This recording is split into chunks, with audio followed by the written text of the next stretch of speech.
With the rhythm, like the waves and the beating of the heart, my yarns run through my fingers day and night, and in between all the things that are called life. Just one more row, and one more, and one more. The soft and peaceful rhythm of the knitting provides opportunities to talk about life in general, and knitting in particular. Through the work of our hands, our thoughts, feelings, and dreams are manifested, and we make use of the valuable knowledge that has been passed down through generations. Let's make the world softer and warmer together, one stitch at a time. A warm welcome to Sofia's Tales podcast. My name is Sofia Karlsson, and I live in Sweden, so most of this podcast is in Swedish, but you can always find English subtitles in the settings. Med en rytm som liknar vågorna och hjärtats slag löper ulltrådarna mellan mina fingrar, natt och dag och mellan allt annat som kallas livet. Bara ett varv till, och ett till, och ett till. Stickningens mjuka, taktfasta och rofyllda rytm ger upphov till samtal om livet i allmänhet och stickning i synnerhet. Genom händernas arbete manifesteras våra tankar, känslor och drömmar, och vi förvaltar den värdefulla kunskap som ärvts vidare genom generationerna. Låt oss tillsammans göra världen mjukare och varmare, en maska i taget.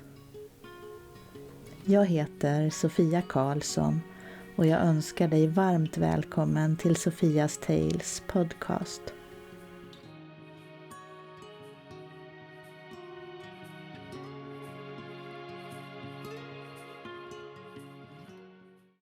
November är så vilsam och vacker.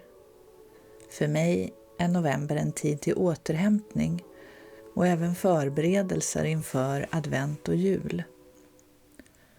Nu är det återigen dags för min årliga mysteriestickning. I adventstid stickar vi en mössa tillsammans i flera färger och vi hjälper och inspirerar varandra i Facebookgruppen Sofias Tales Knit-along. Mönstret heter Sofias Winter Hat 2024 och det finns att köpa på Ravelry. Där finns all information du behöver för att vara med. Hoppas du vill sticka tillsammans.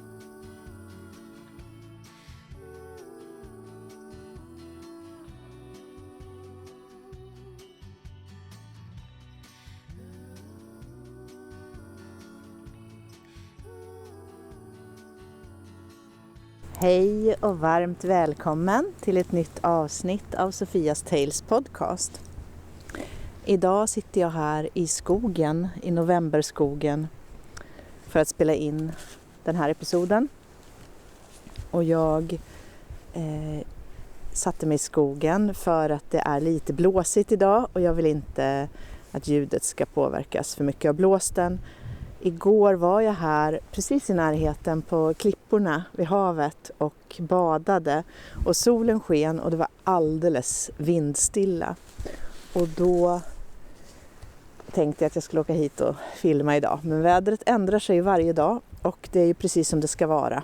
Så att idag fick det istället bli skogen som blev den här platsen där jag tänkte sitta och berätta lite om livet i allmänhet och stickning i synnerhet för er.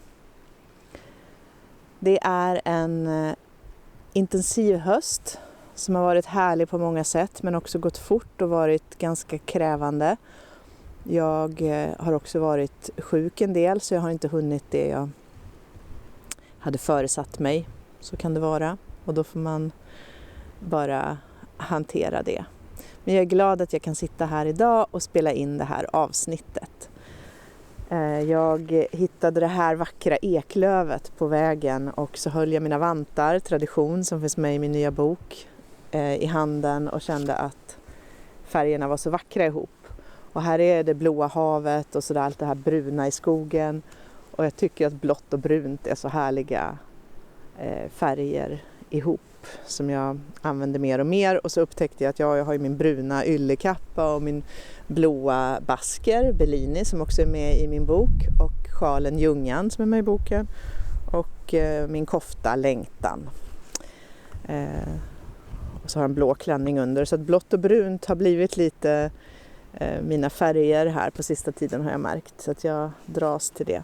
Och så reflekterade jag över det här med höstlöven, hur vackra de är och hur vackert det är med kretsloppet i naturen och hur de på ett sätt känns som det var nyss de slog ut ur knopparna på våren och försommaren och sen har de susat. Det här härliga vindsuset som hörs med löven som jag kan längta efter på våren när träden har varit bara hela vintern. Och sen faller de av när de har fått de här färgerna och på trädens grenar intill de här gamla bladen så finns det små knoppar med vårens blad helt färdiga och redo att efter vintervilan när värmen och ljuset kommer tillbaka slå ut. Och det tycker jag också är så vackert att det här lilla nya som ligger där och väntar finns intill det här gamla som har gjort sitt och faller av för att gå vidare, falla ner i mullen och blir till ny jord där nya träd kan växa.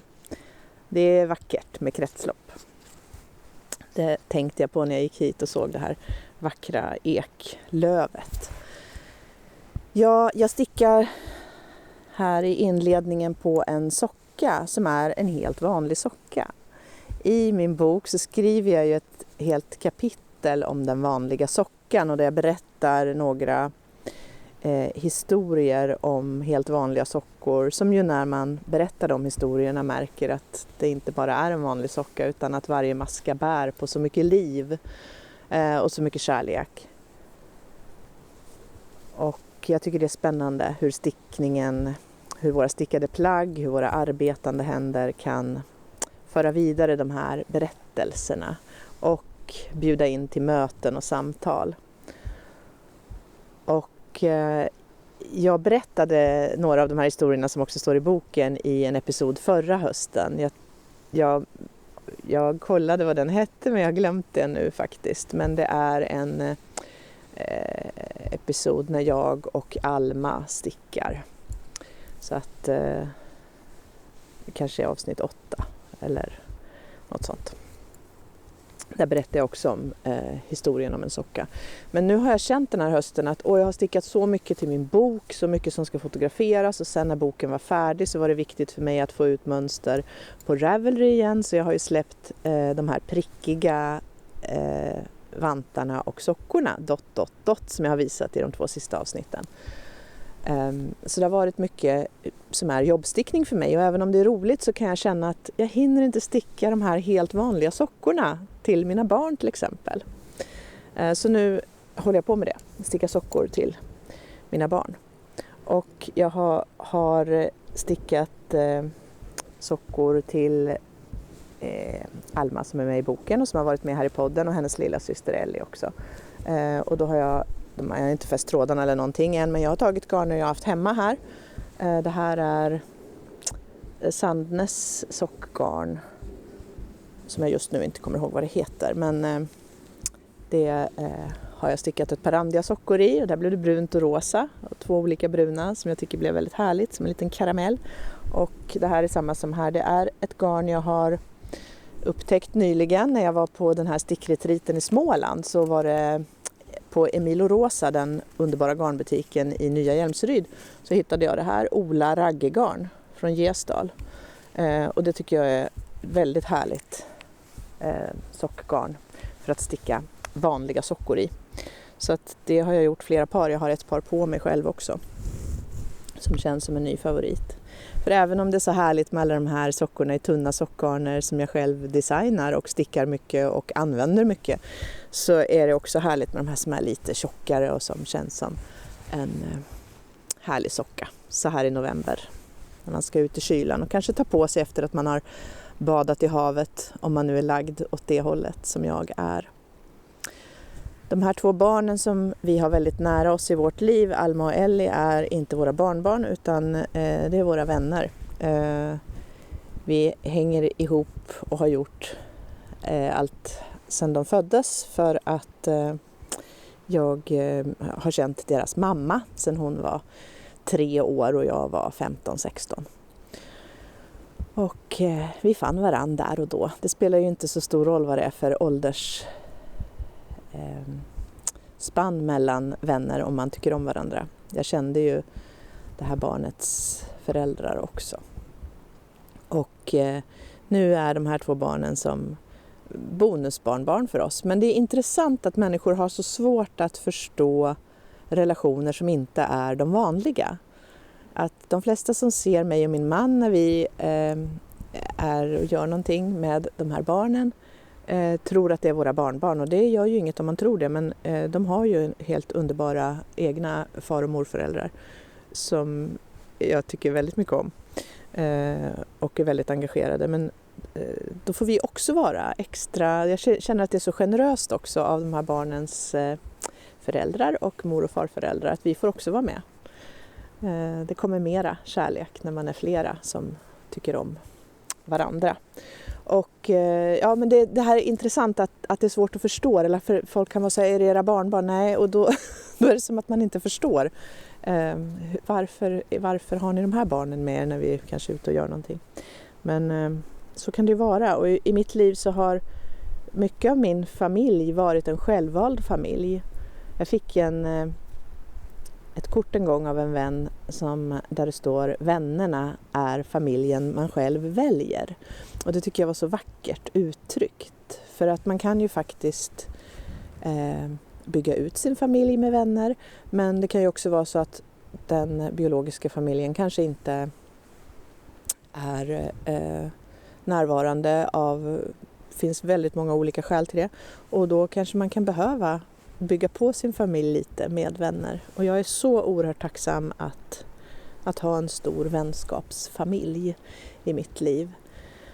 Jag har en av de klokaste människor jag känner, som jag själv känner, är som min extra mamma. Hon är benediktinersyster och hon sa till mig för ett tag sedan: "O du vackra pärla i Guds himmel, tänk att vi fick varandra." Och jag bara grät glädjetårar, för jag tyckte det var så vackert uttryckt. Och det är så det känns, tänk att vi fick varandra. När det inte är självklart från början. Det är väldigt vackert med de relationerna. Och värdefullt. Jag känner att det viktiga i alla relationer är ju kärlek och sanning. Att det är sant. Det har jag alltid känt är så oerhört viktigt. Och om man har gått igenom svåra saker i livet och kanske varit igenom väldigt svåra relationer och där det har varit mycket mörker, så kanske det blir extra tydligt att det är sanningen som ska göra oss fria. Som en klok man sa för länge sedan. Jag tycker det är väldigt bra att ha med sig i bakhuvudet. Det är sanningen som ska göra oss fria, och det är viktigt att vi behåller våra hjärtan öppna och varma. Det är viktigt att vi håller våra hjärtan öppna och varma. Och det tycker jag är så... Är det något livsråd som känns som att det faktiskt alltid är viktigt att ha med sig, så är det. Att aldrig falla in i bitterhet eller hämnd eller att vilja ont. För att om vi lyckas med det här, att gå det som jag kallar nådens och kärlekens väg, att fokusera på det ljusa för att orka med det mörka och att vara sanna, det är ju att hålla sitt hjärta öppet och varmt. Och min underbara benediktiner syster, den här abbedissan som som känns som en extra mamma för mig. Hon har sagt det till mig att det är för att jag har hållit mitt hjärta varmt och öppet som jag står upp. Och det tycker jag är väldigt vackert att ha med mig. Och när någon ser en, på riktigt ser en, det är också väldigt fint som den som man är. Jag tycker att den här höstskogen är så vacker och vilsam och därför vill jag sitta här idag. Det passar ju också väldigt bra med alla ullkläder i novemberskogen. Nu tänkte jag ta med er på en litet avsnitt här med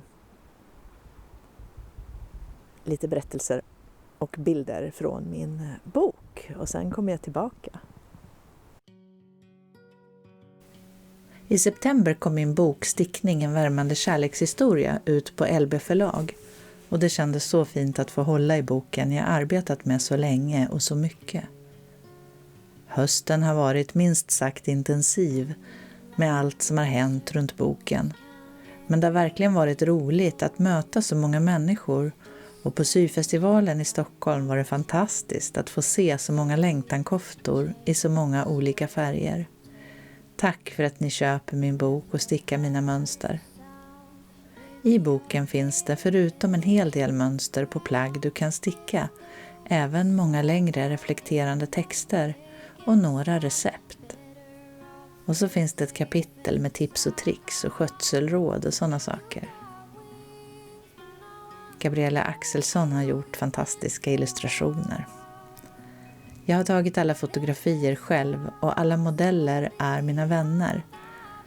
Bilderna på mig har min talangfulla dotter tagit.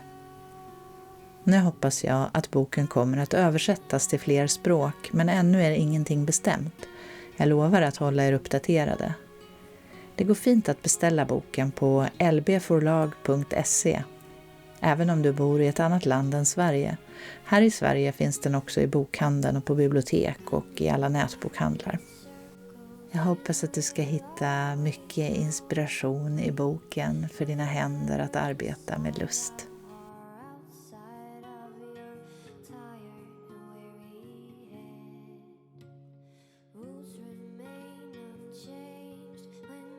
Här i ryggsäcken bland mina stickprojekt och andra saker så har jag en socka jag håller på med som inte hann bli färdig förra hösten. Jag släppte ett mönster som heter Woodland Stripes och det är små granar där man om man vill kan sticka in små pärlor så att det blir som julgranskulor eller små snöflingor som på den här lite frostiga varianten. Och Woodland Stripes har jag stickat även i en röd och grön och vit, mer julig variant. Och jag har en liten tutorial på min kanal här där jag visar hur man gör när man stickar in pärlorna i de här granarna. Så att det lilla mönstret på den här sockan Woodland Stripes vill jag också tipsa om i de här tiderna när det känns kanske mysigt att göra något vintrigt eller juligt projekt. Och det här blir en liten extra med pärlorna. Man kan ju självklart sticka dem utan pärlor också. Men jag tycker att det är fint. Och ränder är så roligt att sticka för det går lite av sig självt. En rand till sådär. Ja, den här hösten jag har varit på Sy- och hantverksfestivalen i Älvsjö. Och där var jag tillsammans med Lillemor Elfgren Lim & Design och stod och sålde mina böcker i hennes monter. Där hon hade garner och spinnrockar och så många härliga medhjälpare som var roligt att få lära känna och träffa de här dagarna. Min dotter Ella var med mig och vi mötte så många människor. Det var oerhört intensiva dagar och det var så fint att möta så många. Men oj vad trött jag var efteråt. Så det är härligt med den här variationen mellan att jag sitter ensam här i skogen många dagar. Jag är väldigt mycket ute i naturen alldeles ensam. Jag är hemma och arbetar ensam på dagarna. Och sen komma ut och möta er här och där. Det är väldigt, väldigt fint. Den 4 december kommer jag att prata om min bok på Nordiska museet i Stockholm. Och då kommer även Maja Karlsson, Majas manufaktur, att prata om sin bok. Så att, vi är 2 svenska stickdesigners som kommer att vara på Nordiska museet den 4 december. Det känns väldigt spännande och roligt. Och ja, det är lite andra roliga saker på gång nu. Nu på lördag kommer jag att vara i Oslo och signera min bok på Husfliden där mitt i stan. Men det här avsnittet kommer att släppas efter det. Så att tyvärr hinner jag inte annonsera om det här. Men jag hoppas att det ska komma lite norska vänner den dagen. Någon frågade mig vad det betyder att vara sann, som jag pratade om här förut. Och jag tänker att det handlar väl om att man menar det man säger och säger det man menar. Att man lever i samklang med verkligheten på något sätt. Det är väl att vara sann. Det känner jag är viktigt, att omge sig med människor som är det. Och jag är glad att jag har så många fina, varma, sanna människor i mitt liv med öppna, varma hjärtan. Jag är så glad att ni kikar in här på min podd, och jag ska tjuvkika på min lilla lapp här vad det var jag hade tänkt visa mer. Just det. Jag ska berätta att jag håller på att skriva mönstret på en tröja som kommer att komma i vinter på Ravelry. Och det känns så roligt, för det är mitt första större plagg som kommer att komma på Ravelry. Men jag vill inte visa den än. Jag har ju stickat upp den, men jag vill inte visa den än för att jag har inte skrivit mönstret färdigt. Men jag har teststickare redo och det känns väldigt spännande. Det kommer att förhoppningsvis gå ganska fort. Men det är ju som sagt mycket som händer, så vi får se när den kommer. Men jag ville ändå berätta det. För annars är ju mina första tröjor och min kofta, den här längtan, är ju med i boken. Och det är lite nyheter på gång, men inget helt färdigt med översättningar av boken. Jag lovar att jag kommer att meddela så fort jag vet. Jag hoppas verkligen att den kommer att översättas till flera språk. Det var så fint på syfestivalen att se så många längtankoftor på festivalen. Det var många som kom och visade upp sina koftor. Jag såg flera på håll, och många som kom och berättade för mig att det var det plagget de såg mest på den här festivalen. Och det kändes ju väldigt, väldigt roligt, och det var fint att få se alla olika färgval, för att det blir så olika när man stickar den på olika sätt. Min dotter håller till exempel på med en som är färdig nu, som hon stod och stickade på där på festivalen i väldigt svag kontrast på ränderna. Hon gör dem i ljust grått och naturvitt. Också väldigt fint. Så det finns så många olika färgval man kan göra. Jag har stickat 3 olika, men vi får se om det blir någon mer, vad som hinns med här i vinter. Men nu ska ni få följa med ut i min vackra november. November är så vilsam och vacker. För mig är november en tid till återhämtning och även förberedelser inför advent och jul. Nu är det återigen dags för min årliga mysteriestickning. I adventstid stickar vi en mössa tillsammans i flera färger, och vi hjälper och inspirerar varandra i Facebookgruppen Sofias Tales Knit Along. Mönstret heter Sofias Winter Hat 2024 och det finns att köpa på Ravelry. Där finns all information du behöver för att vara med. Hoppas du vill sticka tillsammans med mig.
Ett stort, varmt tack till Yll och Tyll, den fantastiska garnbutiken i Uppsala som också finns som webbutik på yllotyll.com. Åh, vad jag älskar att komma till Yll och Tyll. Det är som en godisbutik för oss som gillar garn. Här finns mängder av garner, inspiration och hjälpsam och kunnig personal. Kika in nästa gång du är i Uppsala eller gå till yllotyll.com vet jag.